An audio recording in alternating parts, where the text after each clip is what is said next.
saat itu menghadap khusus kepada Allah dengan at-tahiyatul mubarakatuh. Mungkin kita tidak tahu seperti itu. Jangan langsung gara-gara keramat yang aneh dinisbatkan pada Syekh Abdul Qadir Jailani, kita bilang, "Wah, Qadiriyah gak benar semuanya." Loh, Anda ini apa? Sayyidina Fakih Muqaddam, kemudian Aba Alawi, salah semua.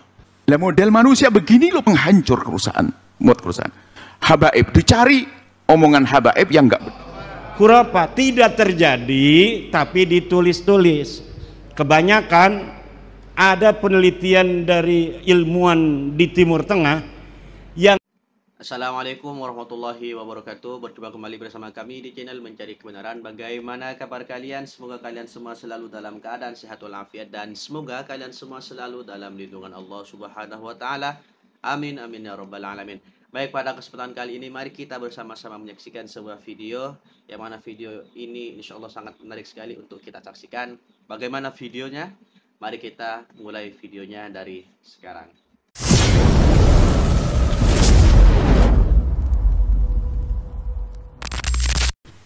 Dan setelah itu ilmunya kami serap, kami rekam, kami sampaikan. Mana khurafat? Kalau mbah saya cerita ke Anda punya karomat, Anda boleh percaya belum? Tidak, saya cerita saya. Ini beda loh ya. Kalau Anda langsung menjelekkan Sayyidina Fakih Muqaddam, loh apakah betul dia mengatakan dan mengakui? Dan bahasanya, narasinya apa? Waktu beliau ngomong apa? Kecuali saya memandang dengan kebencian dengan kelompok Sayyidina Fakih Muqaddam. Wah, ini dusta dan sebagainya. Bukankah sering kita dengar ulama cerita Isra Mi'raj yang dilakukan Nabi adalah menghadap kepada Allah dalam Isra Mi'raj, dan itu hadiah buat kita. Sehingga seorang muslim sehari tidak kurang berisra Mi'raj 5 kali, yaitu dengan sholat. Loh, ini bukan pembelaan kepada Sayyidina Fakih Muqaddam dan sebagainya. Kita membela kebenaran. Kalau Anda tidak percaya kalau itu Sayyidina Fakih Muqaddam ngomong apa kira-kira? Bukunya di mana bunyi? Siapa yang menukil cerita ini? Bisa jadi ada dimasukkan sesuatu yang berlebihan, bisa jadi. Sementara telah disepakati adalah seorang alim besar Sayyidina Fakih Muqaddam. Kalau ada berita yang aneh-aneh, bisa saja. Kan banyak dikatakan oleh para ahli tasawuf, alangkah banyaknya al-matbu', seorang imam rusak gara-gara atba' pengikut. Berlebihan. Ayo, jangan menjelekkan Abdul Qadir Jailani pada Syekh Fakih Muqaddam. Ya, membawa cerita itu barangkali. Kemudian maksudnya 7 kali Isra Mi'raj itu seperti apa maksudnya? Atau hanya mungkin dia sholat 27 kali? Karena sholatnya seorang hamba adalah seperti Isra Mi'rajnya Nabi, dalam arti saat itu menghadap khusus kepada Allah dengan at-tahiyatul mubarakatuh. Mungkin kita tidak tahu seperti itu. Jangan langsung gara-gara keramat yang aneh dinisbatkan pada Syekh Abdul Qadir Jailani, kita bilang, "Wah, Qadiriyah gak benar semuanya." Loh, Anda ini apa? Sayyidina Fakih Muqaddam, kemudian Aba Alawi, salah semua. Lah model manusia begini loh penghancur kerusahaan, muat kerusahaan. Habaib dicari omongan habaib yang nggak benar lalu diangkat lalu mengatakan habaib begini, doktrin tentang khurafat dan sebagainya. Kami belajar dengan habaib. Anda pun juga melihat apakah saya menghadirkan. kita pengen tahu keramatnya mana. Keramat apa? Keramat dan khurafat itu beda, Pak. Ya. Nih ada keramat, ada khurafat. Kalau keramat, orang waliullah, kelihatan nama orang keramatnya, bisa jalan di air. Banyak yang menyaksikan. Terus ditulis oleh saya yang menyaksikan bersama-sama orang tuh. Syekh Alawi Al-Bantani Masya alal ma'i fi Bali. Ketika jalan-jalan di Bali, saya melihat bahwa Kiai Alawi berjalan di atas air. Itu namanya Kitabatul Karamah, menulis keramat para wali. Awas, keramat para wali itu yang ada yang hanya khurafat. Apa itu? Keramat yang nggak ada tapi dibohong-bohong. Syekh tuh bagus mogi bisa muncul dari sumur. Dia pergi ke Bali tidak melalui bandara, tidak melalui Banyuwangi. Dia masuk ke sumur di dapurnya, kemudian keluar di jet pumpnya Yai Suryadi. Itu namanya khurafat. Tidak terjadi tapi ditulis-tulis. Kebanyakan ada penelitian dari ilmuwan di Timur Tengah yang ada di kitab-kitab Ba'alawi itu bukan karamah tetapi khurafat. Kejadiannya tidak ada tapi ditulis-tulis Mi'raj 70 kali. Ditulis-tulis bahwa dia baca salam kepada Rasulullah, tidak berhenti baca salamnya kecuali dijawab oleh Rasulullah Muhammad sallallahu alaihi wasallam. Pas saya teliti, namanya Ali Qoli Qosam. Jangankan dia berkeramat, orangnya saja aya. Ora ono, namanya saja tidak ada. Dari mana sih ngomong orangnya tidak ada? Kalau Ki Alawi tadi itu kereng karena babnya rijalul hadis. Kereng, tahu kereng? Ketat dia itu, keras ketat. Jadi Ahmad bin Isanya aja dianggap tidak ada. Kenapa Ahmad bin Isanya dianggap tidak ada? Karena Ahmad bin Isa ditulis oleh Ba'lawi sekarang katanya seorang muhadis, seorang perawi hadis. Kalau ditulis perawi hadis, harusnya namanya sudah ada di kitab Rijalul Hadis. Kiai Alawi sudah meneliti seluruh kitab Rijalul Hadis, tidak ada namanya Ahmad bin Isa. Maka dia katakan Ahmad bin Isa jangankan meriwayatkan hadis, orangnya saja tidak ada. Kenapa? Beliau standarnya ilmu hadis. Kalau saya standarnya ilmu nasab.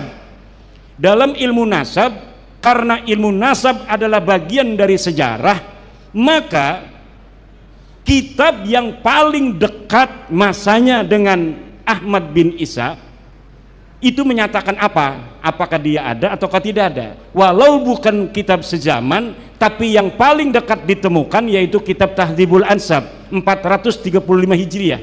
Dia wafat 345. Tapi kemudian 100 tahun kemudian ada yang mencatat namanya. Nah, ini di dalam ilmu sejarah bisa kita ambil karena apa? Tidak ada yang mencederai dia, tidak ada yang menolak kitab sebelum dia. Kalau ada kitab yang menolak Tahdzibul Ansab bahwa Isa al-Arad, Isa bin Muhammad An-Naqib tidak ada nama anaknya Ahmad bin Isa, maka ini rungkatnya bukan dari Ubed, rungkatnya dari Ahmad bin Isa. Dan sudah ada penelitian di Mekah, Ahmad bin Isa ini memang nasabnya juga batal. Tetapi saya kasihan kalau terlalu banyak yang batal-batal. Udah nggak apa-apa dah, karena ada walaupun jaraknya 100 tahun dari masa wafatnya Ahmad bin Isa, kita temukan kitabnya namanya Tahdzibul Ansab. Tahdzibul Ansab menyatakan Isa punya anak namanya Ahmad, maka kita pegang bahwa memang Isa punya anak Ahmad, walaupun tidak ada sebelumnya kitab yang sejaman yang menyatakan itu. Kenapa? Kasihan. Karena kalau ini pun kita tolak, jaraknya lebih panjang lagi keterputusan nasab Ba'lawi ini.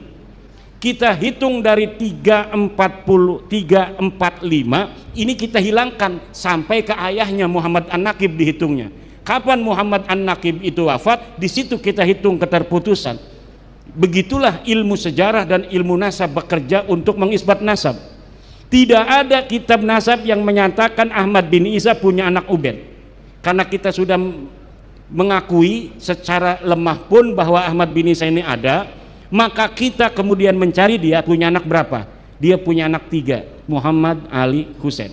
Kitab ini 550 tahun mengatakan yang sama, anaknya 3, Muhammad, Ali, Husain. Baru di tahun 895 Hijriah, Ali bin Abu Bakar As-Sakran Ba'alawi mengarang kitab namanya Al-Burqatul Musyiqah. Di sini dia bilang anaknya Ubed ini bagian daripada anaknya Ahmad bin Isa. Begitu ceritanya. Itu dari ilmu nasab. Ilmu sejarah, ilmu sejarah, kitab sejarah ditulis sejak abad ketiga Hijriah. Abad kedua Nasabu Quraisy, Tarikh Baghdad. Kemudian di sekitar Yaman itu ada Tabaqat Fuqaha'il Yaman, ada Tabaqat Sulaha'il Yaman, ada As-Suluk fi Tabaqatil Ulama wal Muluk, ada Musallam Al-Lahaji, ada kitab Mir'atul Jinan. Semuanya tidak mencatat keluarga Ba'alawi Abdurrahman Segaf sebagai keturunan baginda Nabi besar Muhammad SAW. Baru ada setelah abad 9. Kalau dari abad 9 sampai sekarang 170 kitab pun ada. Tetapi dalam kaidah ilmu nasab, la yuhtaju bi kasratil masadiri idza kana asluha min marji'in wahidin. Tidak dijadikan hujjah kitab-kitab yang banyak itu apabila kembalinya kepada satu referensi, Al-Burqatul Musyiqah. Jadi banyaknya kitab kemudian yang menyebutkan itu tidak bisa digunakan sebagai dalil bahwa nasab mereka sahih. Tidak bisa. Apalagi bukan kitab nasab. Sedangkan tidak ada kitab nasab di abad 9 sampai bawah yang mencatat nama mereka. Yang ada itu kitab Tuhfatut Thalib di abad 10. Kitab Tuhfatut Thalib baru mencatat nama Alwi, Sohib Mirbat, Khali Qasam, Mupaki Muqaddam baru dicatat di abad 10 kitab nasabnya. Kalau bukan kitab nasab, Al-Burqatul Musiqah itu kitab tasawuf, itu di abad ke-9 Hijriah. Makanya Kiai Nur Ihya itu kereng juga. Kereng itu artinya pelit. Dia itu mengatakan putusnya 651 tahun. Kenapa? Karena kitab nasab yang pertama mengatakan itu ada di 966 Hijriah, kitab Tuhfatut Thalib. Dihitung dari 345 Hijriah sampai ke 996 itu 651 tahun. Kalau saya orangnya loman, orangnya baik, enggak kereng kayak Kiai Alwi, enggak kereng kayak Kiai Nur Ihya. Kalau saya memadukan antara ilmu sejarah dan ilmu nasab, menurut ilmu nasab 651, menurut ilmu sejarah 550 tak, saya ngambilnya yang kecil, putus 550 tahun. Kenapa? Kasihan. Kenapa kasihan? Karena ajaran Wali Songo penuh kasih sayang. Kasihan, terlalu panjang nanti makin sedih kan. Begini aja udah marahnya luar biasa. Ini kita ngomongin putus 550 tahun aja marahnya beneran, apalagi kita ngomong putusnya 650 tahun. Ketiga, dari ilmu DNA. Ini putus dari ilmu DNA. Bagaimana? Karena di dalam kitab Nasab Muqaddimah fi Ilmil Ansab, karya daripada Syekh An-Nasabah Khalil bin Ibrahim Ad-Duailimi, itu sudah dikatakan haplogrupnya orang Arab itu J1. Lihat kitab Muqaddimah fi Ilmil Ansab, sudah ada di sana Pak. Orang Arab turunan-turunan Quraisy semuanya J1 kalau tes DNA. Kalau bukan J1 itu bukan orang Arab. Nah, bagaimana dia itu bisa menjadi keturunan Nabi kalau orang Arab aja bukan? Jadi masa depan nih Pak, hasil tes DNA kayak Ba'lawi ini nggak mungkin lagi dibahas dalam ilmu nasab dan ilmu sejarah tentang dia valid ataukah tidak. Karena masa depan itu ketika ingin menelusuri keturunan Nabi, cukup lihat tes DNA-nya dulu. Oh, tes DNA J1, oke, masuk dalam penelitian. Kenapa? Karena sudah ketahuan orang Arab, garis lurus laki-lakinya. Kalau misalnya haplogrupnya kayak Ba'lawi, G, golep. Kita mau ngapain saja di dalam ilmu nasab, ilmu sejarah, pasti ini ujung-ujungnya putus. Kenapa? Tidak ada kakek bersama antara Ba'lawi dan Nabi Muhammad selama 45.000 tahun dalam ilmu DNA. Kita ini punya kakek bersama. Saya Ki Alawi mengaku sama-sama keturunan Sunan Gunung Jati, pakai mengaku. Itu bisa dibuktikan nanti dari tes DNA. Tuh Bagus Mogi tes DNA, saya tes DNA, ini tes DNA. Nanti kakek bersamanya ada nggak di 400 tahun? Kalau kakek bersamanya ada di 400 tahun, sah mengaku keturunan Sultan Hasanuddin. Kenapa? Karena Sultan Hasanuddin dan kita hari ini itu jaraknya 400 tahun atau 500 ya, 500 tahun. Kalau misalnya pas tes DNA Abdi ya jeung Ki Alawi pas di tes DNA kakek bersamanya 50.000 tahun, nggak mungkin ini keturunan daripada kami. Ini salah satunya pasti ada yang salah dari keturunan Sultan Hasanuddin. Kenapa? Sultan Hasanuddin ada kakek bersama yaitu 500 tahun. Itu cara bekerja ilmu DNA.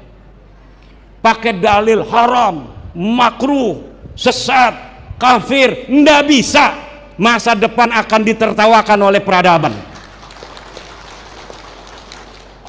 Daripada nanti malu, lebih baik sekarang yang rapih mundur pelan-pelan. Daripada masa depan malu, lebih baik sekarang mundur pelan-pelan. Udah biarin aja itu Ki Imad Dajjal. Kamu mau percaya mau enggak dengan nasab kami silahkan dah. Udah begitu aja udah. Karena kalau enggak begitu semakin dia itu saya mau kemana enggak boleh. Saya mau kemana? Saya makin terkenal. Makin terkenal, makin banyak yang pengen. Ini udah undangan ceramah ke Kalimantan kemarin dari Malaysia, numpuk sekarang. Bikin sibuk saya juga ini. Ini yang angkat saya Baklawi. Semakin dia tidak percaya, semakin orang banyak percaya. Semakin dia punya buat-buat dalil-dalil palsu, manuskrip-manuskrip palsu, semakin orang cerdas-cerdas baca. Coba baca kitab buku Keabsahan Nasab Balawi itu. Dia ngomong tidak ada dalil kitab sejaman, tapi dia bikin manuskrip palsu. Saya sudah tulis manuskrip palsu Baklawi versi Rumel Abbas, bisa di-download. Bagaimana kepalsuannya itu? Dia bikin kitab tahun 1960. Seorang Baklawi bikin kitab tahun 1960, tapi ditulisnya di situ dibikin tahun 640 Hijriah.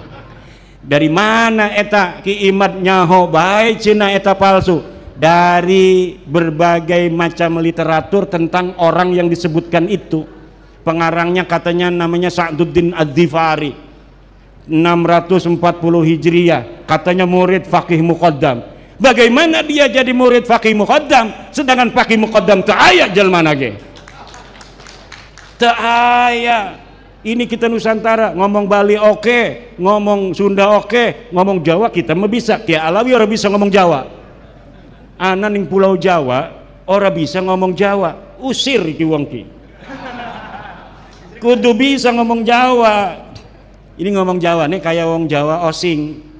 Jawa Osing, Jawa Banyumas, Tegal, Cirebon mirip karo Jawa ning Banten. Ning Banten iku Pak ngomong Jawa 3 kabupaten yang paling banyak. Di kabupaten saya itu Tangerang, mayoritas Sunda, tapi ada 7 kabupaten yang bahasanya Jawa. Tapi Jawanya lucu. Dibawa ke Jawa Tengah, orang Jawa Tengah nggak ngerti. Saya ngomong Jawa, orang Jawa Tengah nggak ngerti. Ini sebenarnya siapa sih saya ini? Ngomong Sunda lama-lama nggak bisa saya. Ngomong Jawa, tapi ketika di Jawa Tengah, orang Jawa Tengah nggak ngerti juga bahasa Jawa saya. Katanya ada orang Maduranya, orang Madura ngomong saya nggak paham juga. Orang Bali ngomong kalau lagi bahasa Indonesia saya paham, orang Bali ngomong enak didengarnya kan. Ada getar-getarannya itu. Logat Bali itu. Logat Betawi. Indonesia ini beragam dan Indonesia ini diciptakan dalam realitas keberagaman yang luar biasa, kekayaan alamnya dan kekayaan budaya dan peradabannya tidak boleh dikuasai selain oleh putra-putri. Alhamdulillahirrabbilalamin. Akhirnya kita sudah bersama-sama menyimak, menyaksikan dan juga mendengarkan sebuah video yang mana video ini adalah Kiai Haji Imaduddin Usman Al-Bantani atau Kiai Imad mengomentari terhadap ceramah kajian yang disampaikan langsung oleh Buya Yahya, yang mana Kiai Imaduddin ini mengomentari ceramah yang disampaikan oleh Buya Yahya. Dan insya Allah ketika kita menyaksikannya video ini dari awal sampai akhir, insya Allah kita akan mendapatkan poin-poin yang sudah disampaikan oleh kedua pihak, baik Buya Yahya maupun Kiai Imaduddin. Dan biar kalian tidak salah paham dan belum mendapatkan poin-poinnya, belum mendapatkan apa yang disampaikan oleh kedua pihak ini, kembali ulang dari video awal sampai akhir, biar kita bisa mencerna, biar kita bisa menilai sendiri di manakah yang masuk akal dan di manakah yang tidak masuk akal, di manakah yang ucapannya sesuai dalil dan di manakah ucapannya yang tidak sesuai dalil. Silahkan kembali tonton videonya dari awal sampai akhir biar kalian tidak gagal paham. Jadi bagaimana tanggapan para netizen yang budiman setelah kita bersama-sama menyaksikan video ini dari awal sampai akhir? Silahkan tulis di kolom komentar. Oke, cukup sekian video kali ini. Mohon maaf apabila banyak sekali kekurangan dan kekhilafan. Dan akhirnya wassalamualaikum warahmatullahi wabarakatuh.